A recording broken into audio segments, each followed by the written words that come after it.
Well. We have another, let's say, cheating scandal. I guess it's kind of a scandal. You let me know. Comment below. Thanks for watching, by the way, and listening, whatever you're doing. Really appreciate the support. Make sure you hit the subscribe button if you haven't done so already. And we'll get rolling right here. Rory McIlroy, U.S. Open. Did he cheat or not cheat on the 14th hole, final round, Sunday, coming down the stretch, trying to win the tournament? Did he cheat? Okay, scenario, paint the picture here. He's on the par 5, 14th hole, LACC. He hits his third shot into the face of the bunker. The grass around the bunker is thick, and he's in the face, not in the bunker, but outside of the bunker in the grass. We've all seen that. That grass is nearly a foot deep. I mean, it's thick. That it's not, you can't really get a mower in there. You gotta kind of weed whack that thing by hand.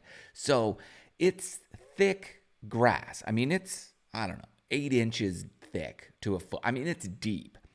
In order for his ball, which he claimed it was embedded, he got a rules official and was asking to see if the ball was embedded.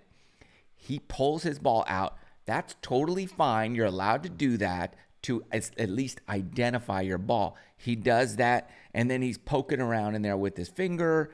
He has the rules official come over, doing the same thing. And the rules official is kind of in a tricky situation here because he never saw the ball. He just saw the hole that the ball created. And he sticks his hand in there, and they're like, all right, I guess it was embedded. And then from there, the rules official gives Rory a drop. Now, you don't need the rules official to give you a drop. You could take a drop without him there. You could do whatever you want and do your own rules interpret. You don't have to have the rules guy anywhere. But they call them over to be safe, to make sure you're not breaching any rules. So the guy says, okay, cool. Once you call him over, you're kind of, at that point, I would think, you have to do whatever they say. And I would imagine, who knows? Maybe you could still do whatever you want and suffer the consequences later if you believe you're right or whatever. That's beside the point.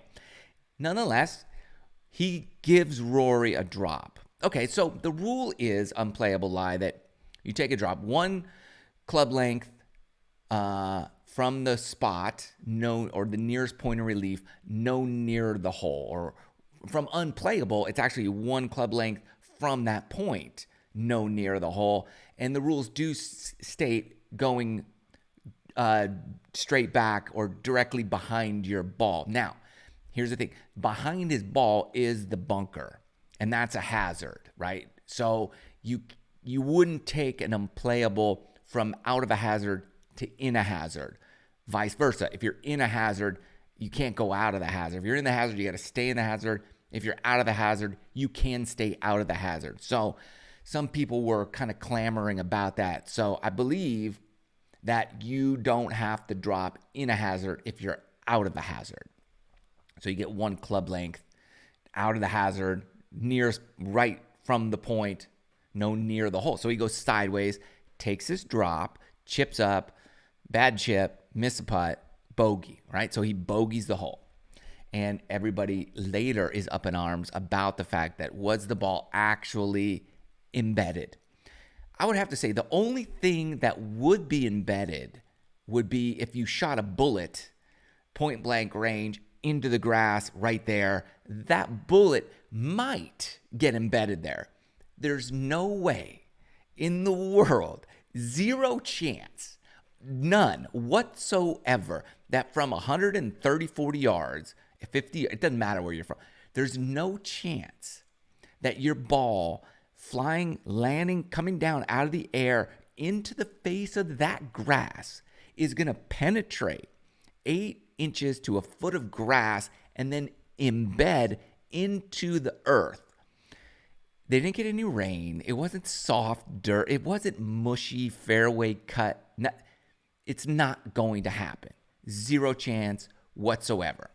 We saw something like this at Torrey Pines a number of years ago. Patrick Reed did the same thing. We actually saw his ball bounce on camera, and he took an embedded ball, really, which was ridiculous. We all knew it, and he got just railed for it. That same day, Rory also took an embedded ball relief on the 18th hole at Torrey Pines. And again, it was thick kikuyu grass. Nothing's embedding there. I've played Torrey Pines 100 times. You're not going to get an embedded ball in the kikuyu grass rough at Torrey Pines. I've played LA Country Club. There's zero chance, zero out of a gazillion that ball was embedded. Okay, so let's just go on the fact that it's not embedded at all.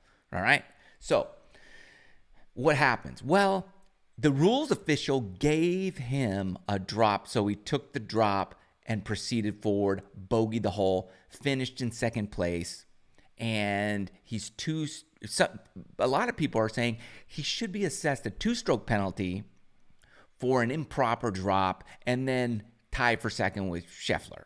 So that's one scenario.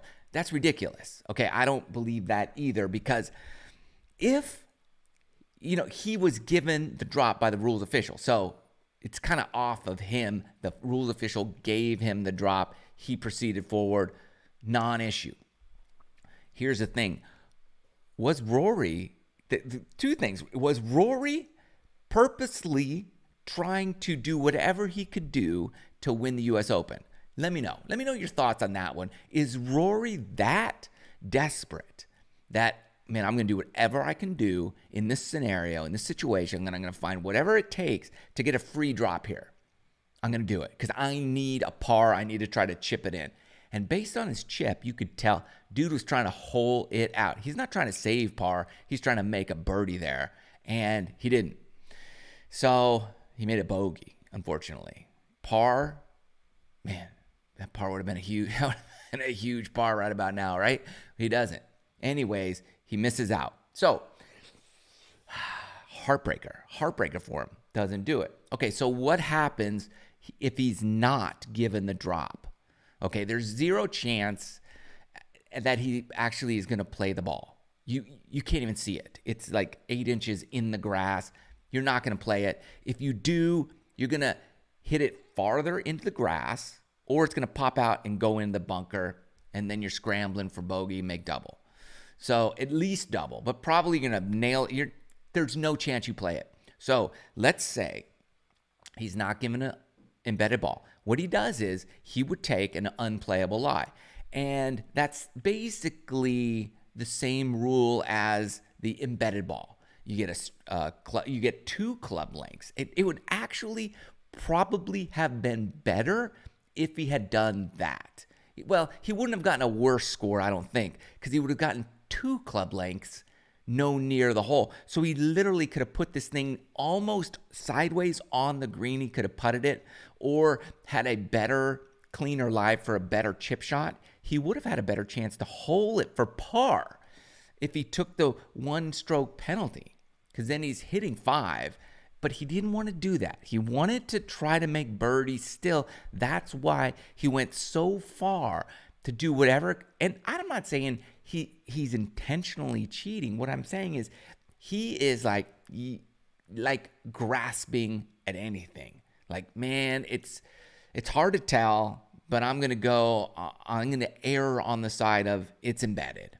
And so I think that's what he was feeling around for. And then he kind of talked the rules official into the fact that, he led him. If this was court, he'd be like, objection, leading the witness. Like, that's what Rory did to the rules official. He's leading him into saying it's embedded. And the rules official never saw the ball in there. He didn't get to fish around for it himself. He's just kind of feeling the grass to see if it actually broke the surface of the earth. I mean, first off, that's hard to do in general unless it's really rainy and sloppy. And then it's impossible to do with that much grass. So we know it's not embedded. All right, so let's just go with that. It's not embedded. He takes an unplayable lie. He chips up. I'm thinking he gets bogey like he did, or if he hits the same horrible chip, he gets double bogey. All right, so instead of getting a 6, he gets a 7. Instead of finishing at 9 under, he's at 8 under. Guess what? He's still solo second place. So it doesn't matter. In other words, it doesn't matter. The only thing that matters is this. Did he, Rory McIlroy, the face of the, and by the way, dude played awesome. You start taking the pressure off of him being the face of the PGA Tour, dude starts playing well. And I wouldn't be surprised if Ricky wins this week at the Travelers. So we'll see. But get some pressure off of him. He still had pressure, major drought pressure. And I think that's probably what led him to do whatever he could do to hopefully get the drop that he wanted so he could potentially chip him for birdie and maybe make par. Let me know your thoughts. I mean, it is...